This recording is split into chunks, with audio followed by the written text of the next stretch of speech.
Here we go. Michelle, how you doing today? I'm good. How are you? I'm doing well. It's a pleasure to have you on the show. Thank you. Thank you for having me. Yeah, most definitely. I'm glad that you reached out to me. We was talking earlier about the work that you do and providing financial assistance to people going through pregnancy loss, right? Right. Okay, Right. let's talk a little bit about that.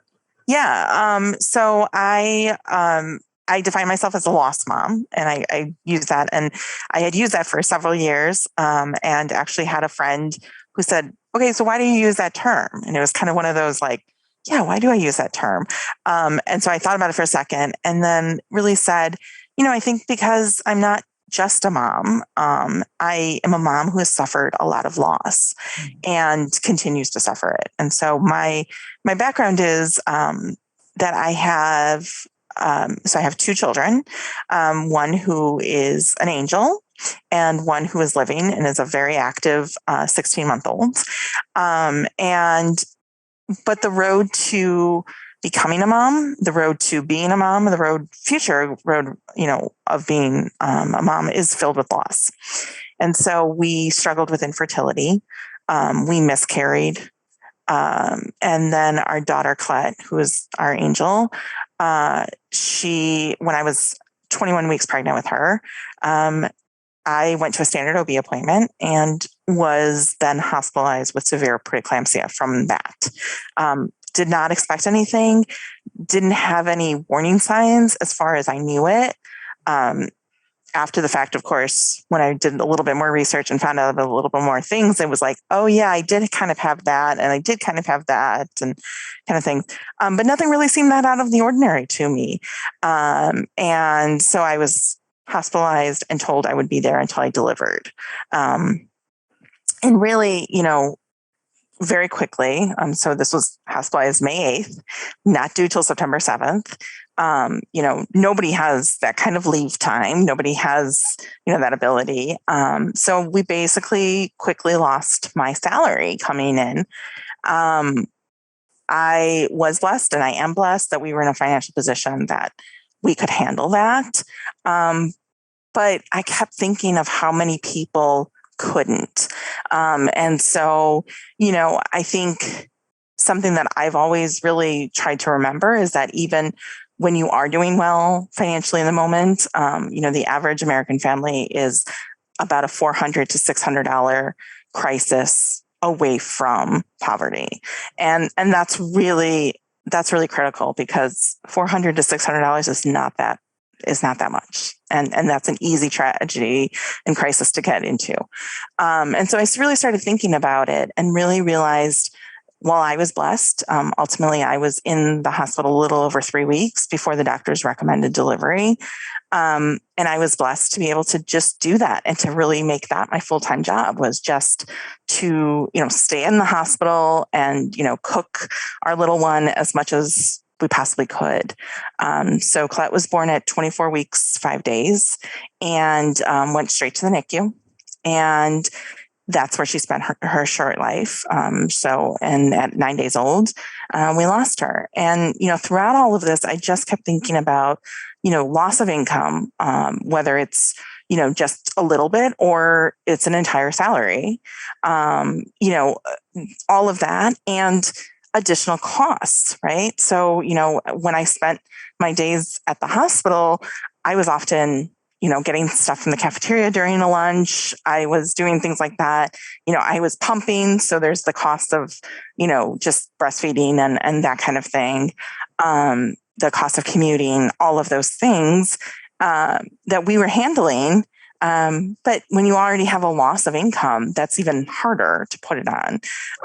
And so, doing that. At 9 days old, we lost Colette. And, again, it's very quick decisions, that I know, but that no parent should ever have to make.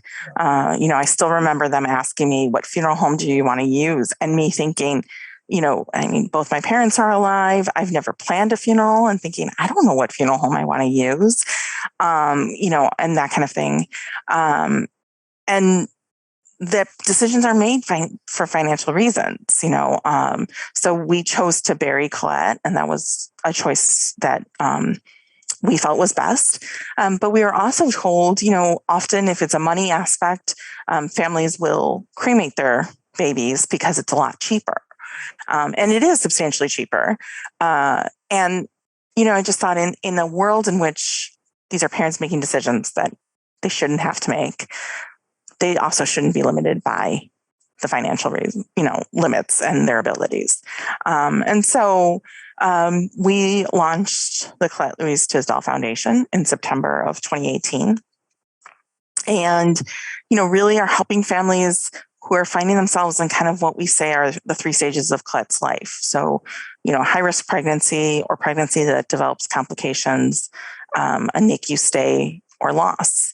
And, it's been a little over 3 years, and we've helped over 900 families across the US. And, it's just, there's a big need. I mean, this is happening, and this is happening a lot more often than I think the average person realizes it. And the financial need is just so substantial and really, can really change the course of a lot of things, not having the resources or having them. Yeah. And it's very important. I don't think people really understand that. And having had that happen to me myself, I also, like yourself, understood that when I had to go back to work, it was 2 weeks.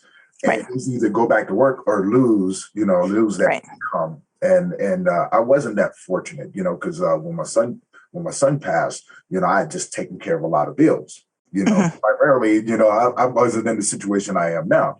And so I was like, okay, paycheck to paycheck, I have to be able to step another, pay these bills and still be able to get back and forth to work. But when he passed, all those bills were still there, still had to take care of them.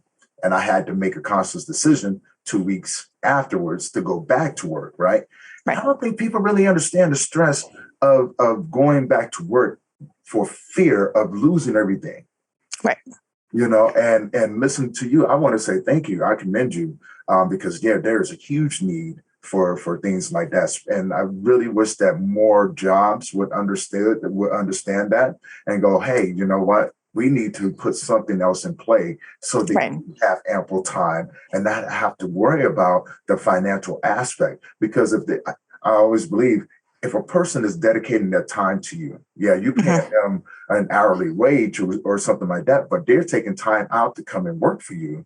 The least you can do is give them that respect and space, so they can properly take the time to grieve first and foremost, but also not have to worry about the finances of it. If you've never done it before, you're running around like a chicken with your head cut off. If you're going for a coffin, well, how much is the cost of the coffin?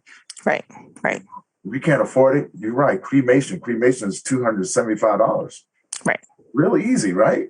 And it's easy because they give you boxes. So if you can't afford one of those nice urns, yeah, things like that. Funeral homes, because they are an average of what, $3,000 to start. Right. Who has that? If you live in an area where we've lived in poverty, you don't have all those accesses. And then the government goes, well, we can do this with Medicaid, and it's not the best of anything. So then, again, your mind goes through it. I don't think people really understand the stress of all. Right. Yeah. And I think, you definitely hit all the, a lot of the pain points is, the sheer volume of emotions that hits when you lose a child, and I can speak to, and I still struggle with this, 3.5 years later is, I struggled a lot with feeling like it was my fault. It was during my pregnancy, it was my body, all of those things. And I still occasionally do struggle with a lot of that, thinking about, well, what if I had just done this differently or I had done that differently? And, those kinds of things. And I know logically that that's not true, but, there was a lot of that self-blame and, a lot of that just, I was prepared to bring a child home. Everything had prepared me for that. And to not bring that home, it didn't mean that those emotions and that like maternal energy went away with it. It was still there. It just wasn't fulfilled. And, how do you do that?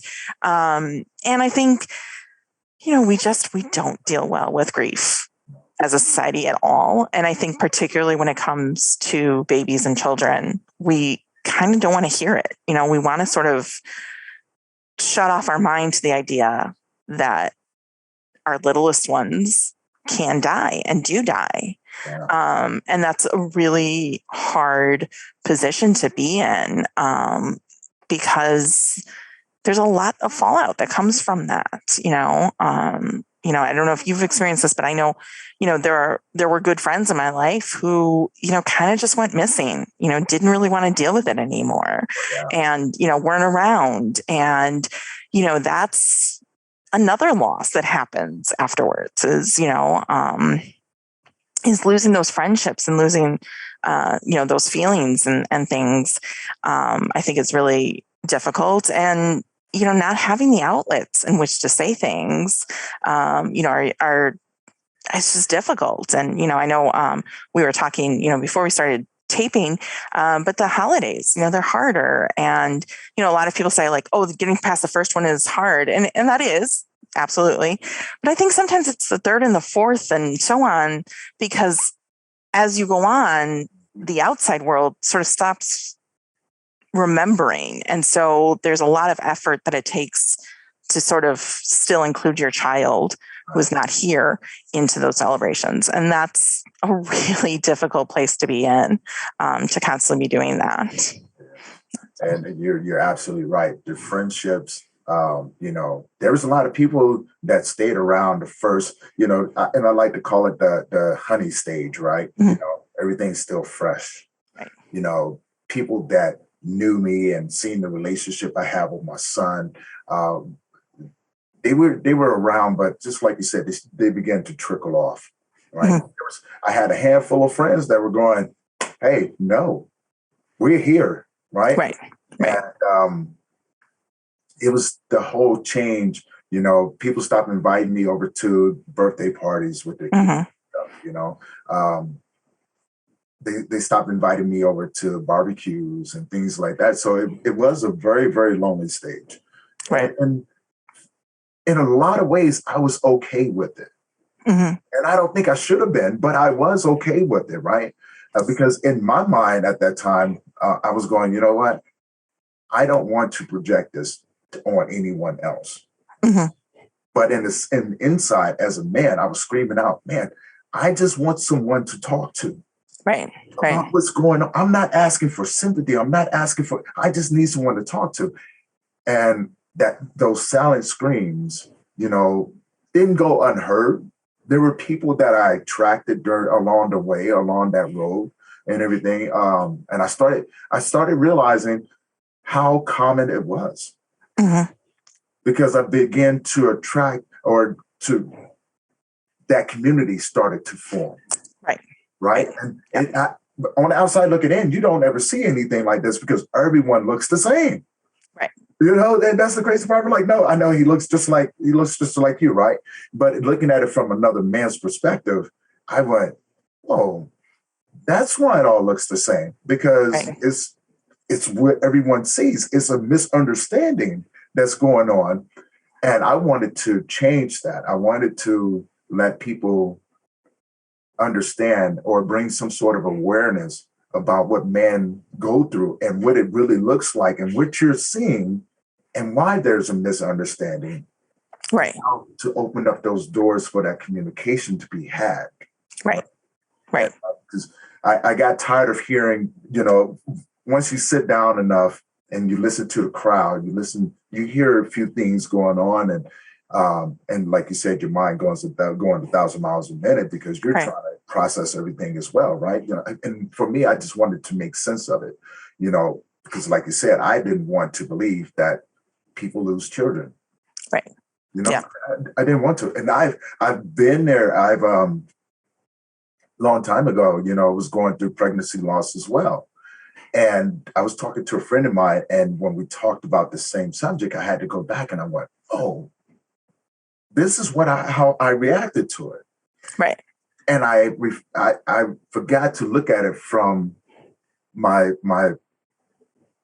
daughter's mom's perspective, right? Mm-hmm. And I'm only looking at it from this end, like I'm thinking something's wrong with me, right? You know, like maybe there's something wrong with me, you know. Then it happened again, and I was going, wow, you know, maybe there's something wrong with me. And in the same sense, later on, I found out after talking, putting some things together, she thought things were wrong with her, and instead of comforting each other, we were so young, right? You know, we just figured, okay, we'll try again. Right. And behold, the fourth time it sticks. Right. And so beautiful, beautiful baby girl. But that wasn't the first time. And I look back on it now and I went, man, I could have been a little bit more supportive for her. Right.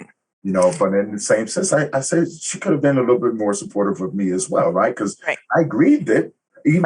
I grieved those first three, you know, and I still do, because I think back on it and I'm going, is that what destroyed our relationship? Right. Yeah. Yeah, for sure. Yeah. And I think, you know, I often speak to this about, you know, having had a miscarriage and then having lost, you know, a daughter that I got to hold and that I have pictures of, and, you know, which is a very different experience in both of those. You know, I think with miscarriage and pregnancy loss is we definitely don't talk about that, right? Because, you know, that's just like a hidden, like that happens off the side and maybe a few people know about yours, but most people don't. And it's definitely hidden. And I think, you know, it's so common, right? Like I honestly cannot think of, you know, more than maybe 2 people that I know that didn't have some sort of loss before conceiving. You know, it's a common thing, but with it being so common, we don't talk about it. And so there's just like there's this feeling of, you know, and we definitely got it. And I've heard other people get it, is this feeling of like, almost like that's a rite of passage in trying to you know, to conceive a child. Like, yeah. And, you know, I always say, like, I would be, you know, I would be able to help, you know, many more families with this if I got a penny for every time I heard things like, well, at least you can get pregnant. And, you know, and I often tell people, you know, people will reach out to me and say, you know, I have a friend who went through a loss. What are some things I can do? And I've written about this. And I'm always like, take the word at least out of your vocabulary and bring with it its cousins, you know, just and only and all of that, because it doesn't matter, right? Like there aren't degrees of loss or degrees of grief. You know, it's different. Yes. You know, it's different to have, you know, a miscarriage, and it's different to have, you know, a baby dying. It's different to have your son at 8 to die. Those are all different. Right. Yeah. But the grief is still all there. And it's, you know, and there's no, this grief is worse than that grief. It's grief and it's hard. And, you know, there's a lot of emotions behind it. And, you know, a lot of the blame. I mean, I don't know anybody who, you know, any parent who has lost a child that does not have those moments of blaming themselves. You know, oh, I could have done this differently. I could have done that, you know. And I think that's something that's very difficult to deal with, and something that, you know, I'm always glad that there are people who haven't had this experience, because I wouldn't wish it upon anybody. But when they have those experiences, there's a lot of that feeling of, well, you can now move on, right? Like this happened and you can move on, and there's no moving on, you know? And, you know, I experienced this. I was actually just thinking about this with our son. We weren't going to find out. We didn't find out with Colette that she was a girl, and we weren't going to find out again. And, you know, we got to a certain point in the pregnancy and we were later, and I finally turned to my husband and I said, I need to know, because I need to process either way. I need to process what this means. And I want to do that before baby's here. And when we found out we were having a boy, you know, there was a mourning. You know, I don't know what the future holds, but, you know, if this is our only child who's living, then I will mourn the loss of raising a girl in the way that I, you know, visualized. And so those kinds of losses are all tough. And, you know, they hit you out of nowhere, and sometimes based on something that you you have experienced, time of year that you lost, or just the holidays in general, birthdays, all of that. Sometimes, and sometimes it's just out of nowhere, that something happens in your daily life and it triggers you. And nobody is the same after they've experienced these kinds of things. I am not the mom that I would have been prior to losing Clit. And I know that, a lot of it, I became a lot more laid back on things, that I sort of think back and think, if we had our son, 4 years ago, I would have been a lot stricter on, messes and this and that. And now it's like, well, you know what? Messes can be cleaned up and that's okay. And that's fine. But also fear, we talked a little bit before this about COVID and, having somebody who cannot get vaccinated and who cannot wear a mask yet is terrifying. And, there's so many times where, we're stopping ourselves from going to events, going to things, because we're afraid of exposure. And, that's a different thing that comes with it. And I don't know that I would have had the same fear without losing, and without knowing what that really can look like. Yeah. And with that, with the fear does come a certain amount of strength as well, right? Because you do have to go through it. And there's no doubt about it. I've met people who say, well, I'll just go this route. I go, yeah, no, that's not going to work, right? I talk to a lot of men, and it's really interesting because you and your husband are still together, right? And Yeah. I talk to so many people that have gone through these things, and you never understand the depth that it goes to, right? But I've seen families, not make it, and things like that, and I've heard both sides, and things like that. And how did you guys do it? Like you watch your husband grieve as well, right? Yeah. Now, yeah. We talked before I started recording, and you noticed the similarities, but you also noticed the differences in how people what people say. Let's talk a little bit about that. So people understand that when you hear these things, don't take it personal. It's just that you don't understand. Right. Yeah. I think one thing that I definitely know that my husband experienced. So first I want to say, I think for anybody who is not the birthing person when it comes to loss, there's an added grief. And I think, for me, my husband, Mark, I can very easily dismiss how much my life was in danger, right? Because my sole purpose, my sole focus was to create this healthy baby that lived and had a very long life. So my health I ignored. And, it's really hard for me to really acknowledge how much my own life was at risk. But he was seeing that, from a different perspective. So, there's an additional level of grief that he went through of worrying about losing me and losing our daughter. And, I think that that's something that we don't acknowledge enough of what that means. I think that it's one of those things of it's really putting in the time and the energy to talk, to connect. It's having a really strong foundation, which we had.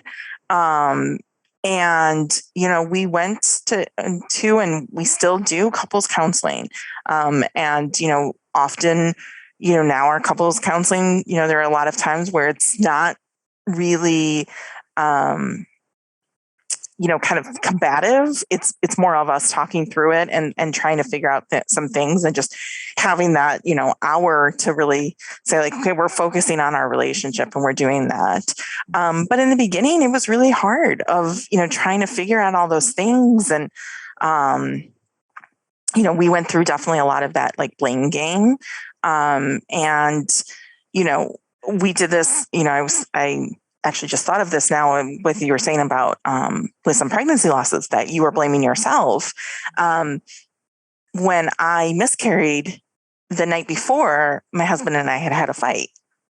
And, I'm sure it was about, stupid things, right? Because let's face it, most marriage fights at the end of the day are over stupid things. But we had a fight, and we had gotten a little bit heated in terms of yelling at each other and everything. And I hadn't realized this until we really started talking about this. My husband blamed a lot of the miscarriage on him, and that he shouldn't have continued fighting with me. And that was what the cause of the miscarriage. We know that that's not true, but I understood where that was. And, when he finally admitted that to me, it was like, no, that's not the reason why. There's no, specific reason that this happened. It just happened. And that's really hard to do. So I think it's a lot of really, we talked through a lot of things, and we fought through some things. And, there was definitely a lot of people who had input on what he should be doing. And so the story I had shared with you earlier was, for a while, he would stop at the cemetery and sit with Colette every day on his way to work. And every morning he did that. And I knew that, and that was how he was dealing with it. And it was fine. And I, it came up in conversation. I said something about it to my mom, and she said, "You have to stop that. That's not healthy." And my response was, "I'm not going to tell him how to grieve his daughter." And that was very much what I think we both really tried to do, was to realize that we were going to go through, and we were going to make decisions, and we were going to fail. And, I would never stop him with anything unless I felt like it was destructive to himself or others. And since nothing ever was, then I didn't have to, sort of intervene and say anything. And so there was just a lot of things that, were hard, and that we had to really, focus on doing this. I think a lot of the experiences brought us definitely closer together, because, the only other person who understood what I was going through on, a parental level, on that connection level, was my husband. And so there was a lot of, it was really just us turning into each other and not to other people. And that definitely strengthened our relationship. But it's hard. It's really, really hard. And, I think something like this loss, if there are already, even minor problems in a relationship, those are magnified because of everything going through it. And so I think, I often credit the fact of, like, we went to couples counseling after our miscarriage. And I think that is really what gave us the strength. That work we did on our relationship then gave us the strength to handle everything that we went through with Colette, and gave us the ability to share those emotions in a way that I don't know we would have had without having done that. And I think that's really important. And honesty, I think just to be able to say to each other, today is really tough. And I don't necessarily know why, or today was tough because, I went somewhere and I saw somebody that, I thought could look like Colette, things like that. I had a day once where we had not seen a cousin's daughter for a couple of months, and all of a sudden we saw her, and she had really blonde hair, and that's what Colette had. And just like looking at her, for me, it hit me of like, that might be what Colette would have looked like. Right. And that was really tough. And so, later on, being able to say to my husband, like, that really hit me, and it hit me hard. And I don't know why today it did, because it could have been different another day. But that was really hard. And so I know that I might not have been myself the rest of the day. And that's why. And, those kinds of things, and having those conversations, I think, are so important to have them, and to mention them, and to say those, things to each other. And that's really, I think, the basis of, doing it. I mean, I feel like I say communication all the time, but it really is, it really is saying those things, and talking through those things, and, trying to find a happy, a new normal, I guess, is really what it is trying to find that, balance between still grieving and moving forward in life. And it's not always easy.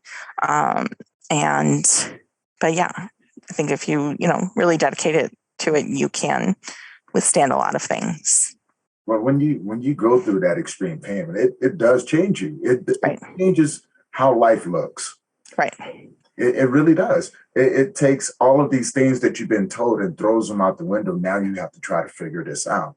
Right. And then there's people that have figured it out, and we go, no, we don't. This is look. Let me just show you this right here. Let me give you this. Right. And that's going to you don't have to figure out what the tools are. The tools are universal now. Right. It's a matter of where you implement them as you're walking through it, right? Right. And there's no way around it. I've had so many people. Well, actually, I had one person tell me that I should have been over it. And I'm like, well, you're probably right, and you're probably wrong. Right. It's not worth my time to argue with you. Right. Because for one, I see you go home. See you go home to your family and your kids and things like that. Right. And I just see life differently. Because Right. when I go home, there's nobody there. Right. And it doesn't matter because at the end of the day, I'm the one who still have to, grow through this. I'm the one who still have to learn and develop those tools because it changes. It changes on so many times. I mean, 5 years for me, right? And I would tell you this is probably one of the hardest years. It's probably one of the hardest years. In the time of COVID last year, the first year, it was hard. The second year, I kind of cruised through because time was going slow, but it was going real smooth. I had my little few ups and downs. Third year, not so much. Right. Not so much. And now I'm in a fifth year, and I'm just going, man, this doesn't stop doing, right? So to those people out there that think that grief is linear or has a time frame, it really doesn't. It has no rhyme or reason to it. No. And you want to experience it. And the biggest thing I can say is let yourself go through it. Right.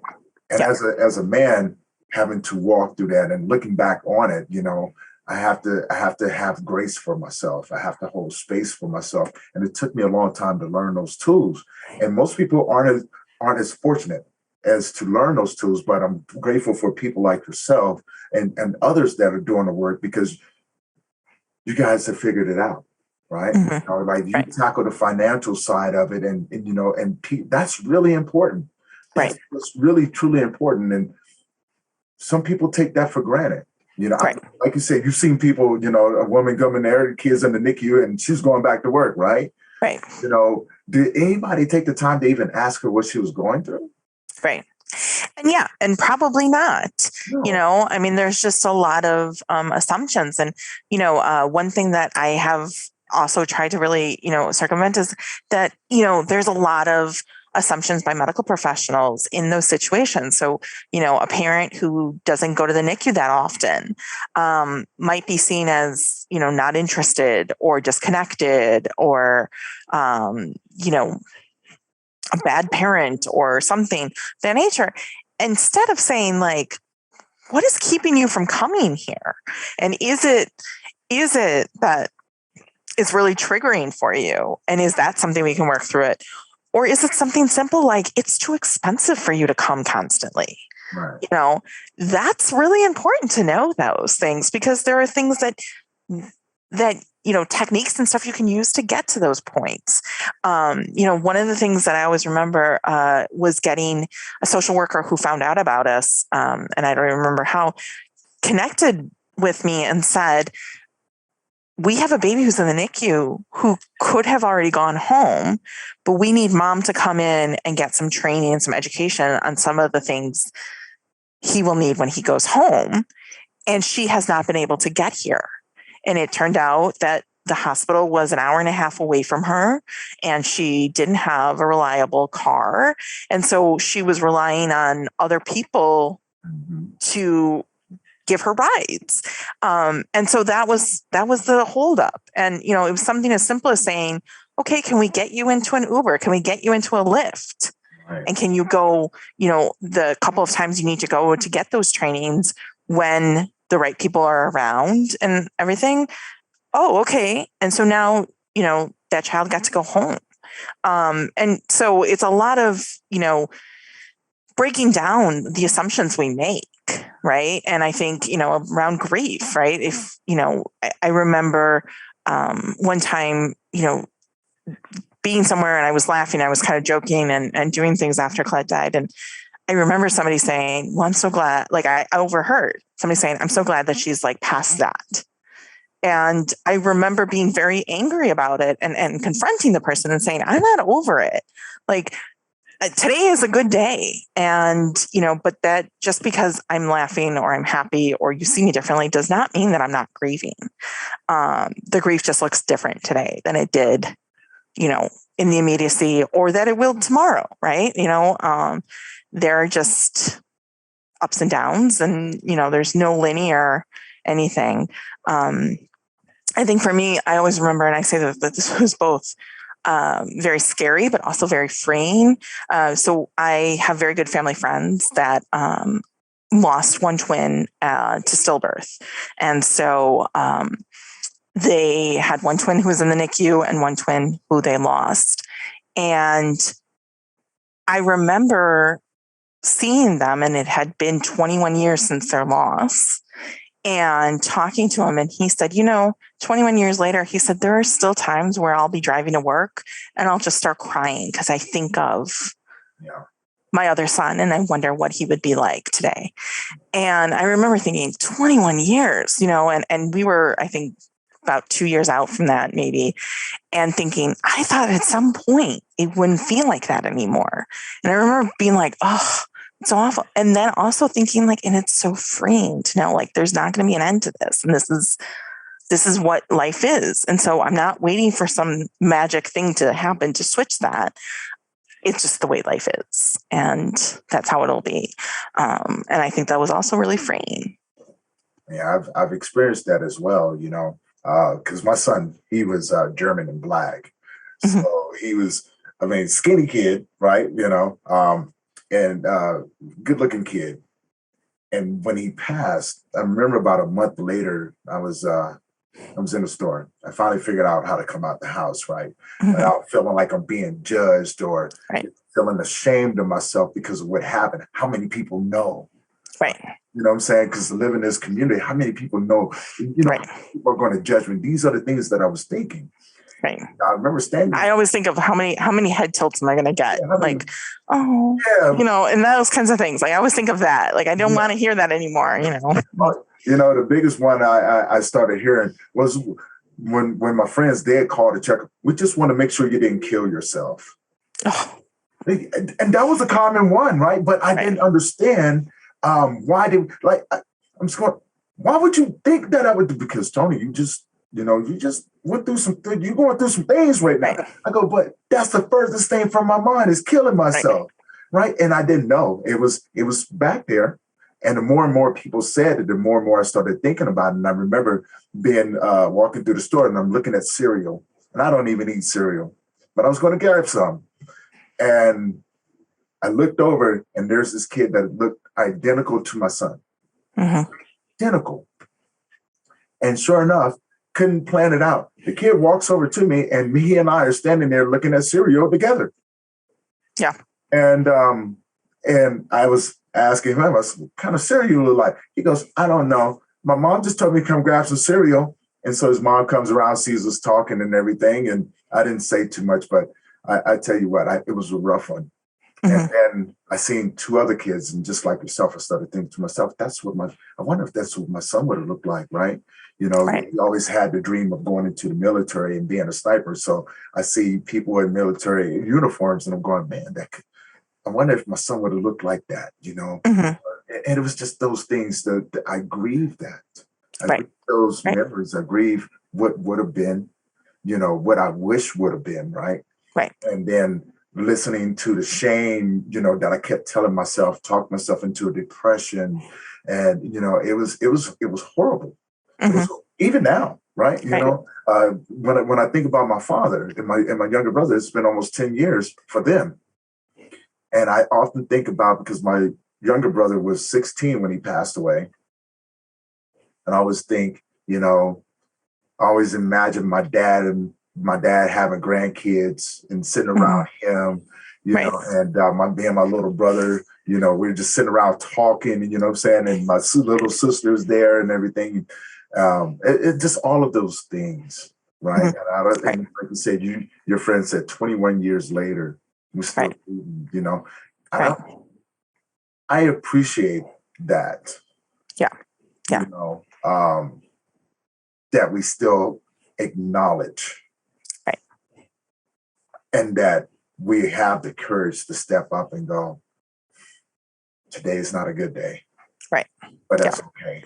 And Mhm. not caring with if anyone else understands, right? Right. Not really caring, because I know for me, I was like, you know what? I really don't care what you think right now. Right. And people kind of took that as I was being rude, as I was being angry.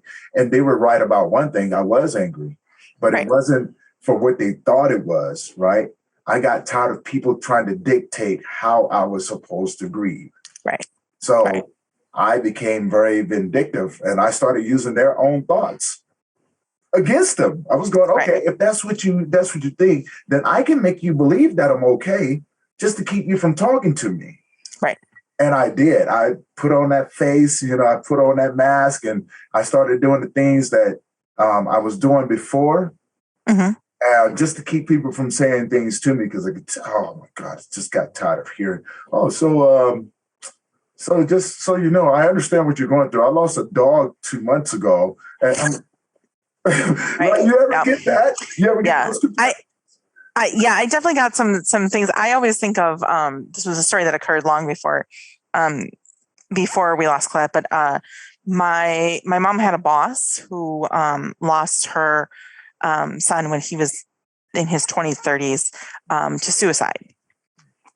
And she always says that at her son's funeral that somebody came up to her and said, "I know how you feel. I just lost my dog last week." And that she was like, it took all of my strength not to just punch this woman. Mhm. And I always remember like that story, but after Colette died, I always remember thinking that even more so, like really feeling that and thinking, no, you don't understand. And, I think there's this, when we talk to people who are grieving or anything, right? We want to do a couple things. We want to try to relate to them. We want to try to fix it. And we want to make the situation better. And I think that that's like a tendency to us. And the thing is, like, at the end of the day, is like, unless you've experienced the loss, you can't really relate to it. And even if you have experienced the loss, everyone's loss is different and everyone's ability to handle it and everything is different. And my ability to handle things changes day to day, you know. So I think of there was we went to an event a couple of years ago. So pre-COVID, when we actually had big events, and I overheard a mom saying, yelling to her daughter, and what I overheard was she said, "Colette, don't do that. Colette, don't do that." And so I ended up going over to the mom and I said, I just want to tell you, like, it sort of made my day to know that there was a Colette here. And, I gave her a short thing and she said, "Oh my God." And she said, Colette's not a common name. And so she said that that's really beautiful and doing that. And that day was really comforting. And I know that another day might not have been, and that's okay. And, fixing things, right? A friend that really I ended up losing, she took me to lunch and she really, you could tell, wanted to fix things. So she was like, let's take a class together. What have you always wanted to take a class about? Let's go on a road trip. It was just like, suggestion after suggestion after suggestion at a time when getting out of bed and functioning was an accomplishment. And so I said to her, like, thank you very much for providing all of these resources. I'm not at a point to think about all those things, but if I do get to that point, I really appreciate the fact that I know I can go to you and you're on board. And she really, her tone and everything switched, and, we parted ways shortly thereafter. And then I didn't hear from her for quite some time. And I think she was offended by me not taking up on her things, but there was no fixing it. Right. And so, I always say to people, just be with somebody, just be there in whatever they're feeling. Let them talk and cry and rant and rave, or sit in silence, or, punch something if that's, what they need to do, whatever it is, just sit there and be with them. And those are really the friends that I think are the friends that are so helpful and such wonderful resources that just hear it, are not trying to fix it, are not trying to, solve the problem, and are just there. And it's hard. It is hard not to want to fix things and, to do things is hard. But that's really what's important, is to just be there. And you're absolutely right. I teach a class on that as well, how to hold space with someone going through trauma or grief. Right. And helping others understand that when people have these episodes, your job is to be a visitor, right? Visit with them in that moment with them, because for one, you don't know where they are mentally. Right. And I tell them, if you're quiet enough, they'll tell you. Right. But if you interrupt them, they'll close down and you'll never figure it out. And what's going to happen is that now they have to go through that process. And when it comes out again, right, they get a double whammy. So in order to prevent that, hold space with them. Hold space. And they go, what do you mean by holding space? I said, imagine sitting in a dark room, just dark room, no windows, no light, no nothing. What's the first feeling you feel? It's like, that is empty. I said, that's how you're supposed to feel. When you go to hold space with someone, you want to be as empty as possible. Right. You want to become a vessel that they can empty that stuff out into. But for yourself, once that is done, you need to have a place where you can go dump that out as well, right? Right. And if you I've seen the feedback on it and people going, wow, I never thought about this. And I said, well, and I've had people run into that one where they run into their own triggers and not even understand.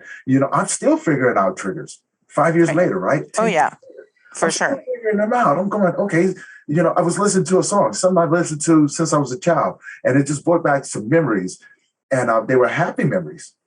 And sure enough, I'm listening to it, and this sense of my breath leaving my body hit me.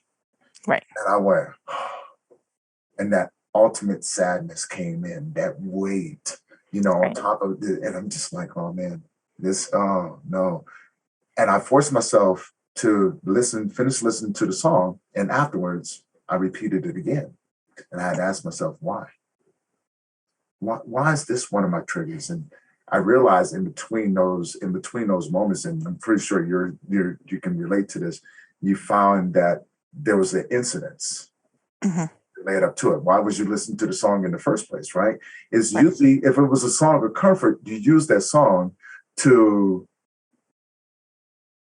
take you to a place, right, where things were simple, but the reasoning behind it is still there. And then it reveals a lot of things, and going through losses, you just have to take it step by step. You can't rush the process. And that's one thing I want people to understand. Don't rush the process. If you rush the process, you forget steps. And when you forget those steps, they come back and they bite you in your butt really, really hard, right?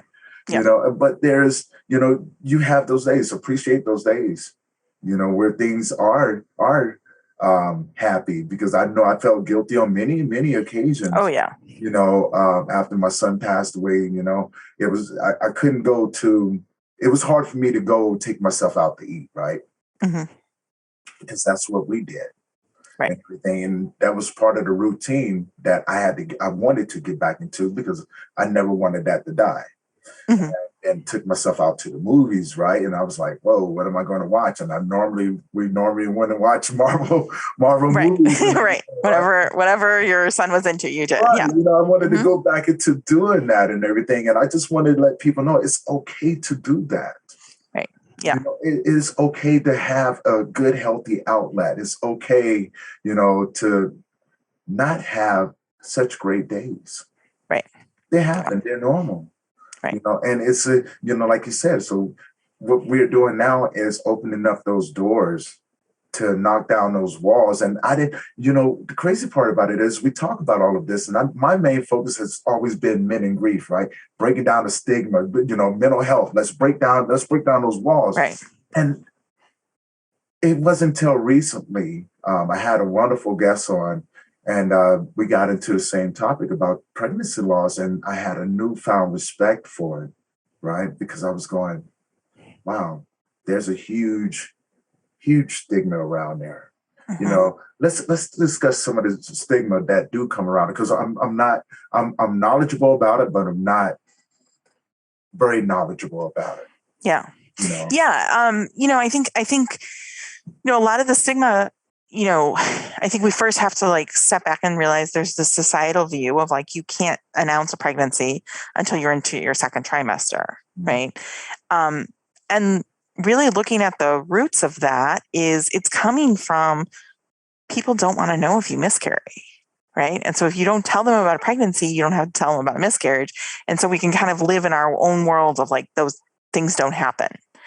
And I think, really erasing that and allowing people to announce when they want to announce, right? And whether that be as soon as they find out they're pregnant or whether that be, well into a pregnancy, choosing that and doing that. Um, you know, there's a lot of reason to keep it quiet because obviously the more people that you tell if something does happen, the more people you have to tell about what happened. But there's also a very lovely thing that comes about when other people can sit there and hold that space for you and do that. So when I miscarried, I was very, we had told our families, but I was very quiet about it, and I ended up miscarrying uh, on a Wednesday night, and Thursday I had a meeting with two higher ups at work, and I was going to miss Thursday, and I ended up telling them in an email that I had miscarried and I was going to be off of work, and explaining that that was the reason why I wasn't going to be there for the meeting. And really being uncertain if that's what I should have been that honest about. But I really felt like that's what I needed to do in that point. And what was so amazing and interesting was that both of them had experienced miscarriages themselves. And I did not know that. And so when I did get to have that meeting with them, what I got was when I walked in is I got immediate hugs from both of them and just I'm so sorry and I'm here for whatever you need. And that really, was one of those moments where it was like, oh, so maybe sharing this isn't a bad thing. And so I think that there's this feeling of protecting ourselves from bad news and protecting ourselves from the things we don't really want to know about, that permeates everything and that gets that stigma and that, feeling of it's hidden and it's quiet and, we don't have to tell people. And what I found more and more, and that's when I decided to be really open about my miscarriage as well, is it's isolating and you feel like nobody else has experienced this. And then you find out when you do share a little bit, you find all these people come out of the woodwork to like welcome you into this club. But it first requires you effort to tell people, right? And I think, a lot of other people that I've talked to have similar experiences. They didn't really want to share it with people until they had to for various reasons, right? And so for me, it was I was missing work, I was missing some important meetings, and so I shared openly. And I could have said something else. I could have just said I was sick or whatever. And then people come out of the woodwork and sort of embrace you and say, I was there, or, I know somebody who was there. I mean, pregnancy loss is happening at a rate of 1 in 4 pregnancies right now. And that's 1 in 4 pregnancies. That's not even 1 in 4 women. And so, if you just think about, if a woman gets pregnant 4 times in her lifetime, one of those is going to result in loss. And that's incredible. And that means that there's a lot of people who are affected by this. And so, taking that out of the context, allowing it to be shared and to be real and to know that, plans are made, right? I mean, I miscarried and I taught, we refer to our miscarriage as sweet pea. But there are times when I sit there and I think, sweet pea was supposed to be born January 2nd of 20. Hold on. Now I'm trying to remember my years of 2018.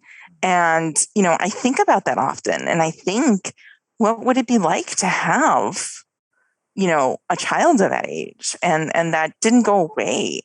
We were planning for it. There are due dates, there are triggers with due dates, there are all of that. And so I think, really recognizing it and saying, even if you don't consider that to be that loss, it's a loss and it's a grief that's, people are going through. And I think we need to just be more honest and more real about it, that it happens to so many people. And it's not usually not caused by anything that is controllable. And that we need to do that. And I also think, I go back to, I'm a storyteller and an activist at heart. And so I go back to my activism roots of we're also not going to change that statistic until we're really talking about it and being honest about it. That's just going to exist. It's not going to change. And I think it's really important, to say those things and to allow it so that it does get changed,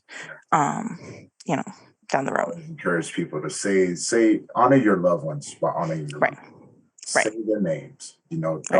Don't sweep it under the rug, and don't hide what you're going through, because if you hide what you're going through, it's harder for others to know how to interact with you. They either are going to want to interact with you and be respectful, or two, they're going to want to interact with you and try to change it. We got to have the fixers, man. We always got to have the fixers, and speaking from a man's perspective, fixing is what we're good at, fixing and breaking things, right? We're better at breaking things than we are at fixing, but that's just me. Yeah, right. That's just me. Give me a hammer. I'm looking at the nail going, I'm going to hit it a couple times and see how it goes in. And then when it bends, I just go, okay, I'm just going to not finish knocking that piece in there. Spackle over across it. You'll never even know. Right. So with that being said, how can people find you? Yeah, so we are online. It's Colette, 1L, 2 T's, Louise.com. And you can, search us. We're on all Facebook, Instagram, LinkedIn, Twitter. I know that there's probably a million other social media platforms that I'm getting too old to know about all of them, but we can always find that. People can email me. I'm Michelle with 2 L's at ColetteLouise.com. So my daughter has 1 L, I have 2. They can find us there. And we're always, happy to talk, to, share, to help families who need it if they find themselves in that situation. And if you had any words to say to someone going through a similar situation, what would you tell them? I would say, grieve how you need to grieve. Don't let outside people tell you how you should be grieving. It hurts. It's lifelong. There is, and it's hard to remember in the immediacy, but there is a point when the overwhelming, crushing pain feels better. And so it's, just really, I think it's taking it one day at a time. And, you can survive this. I will say, if I can do this, anyone can do this. I hope nobody ever has to, but I know people do. And I think it's just taking it, one step at a time, one breath at a time, one day at a time. That's very, very nice.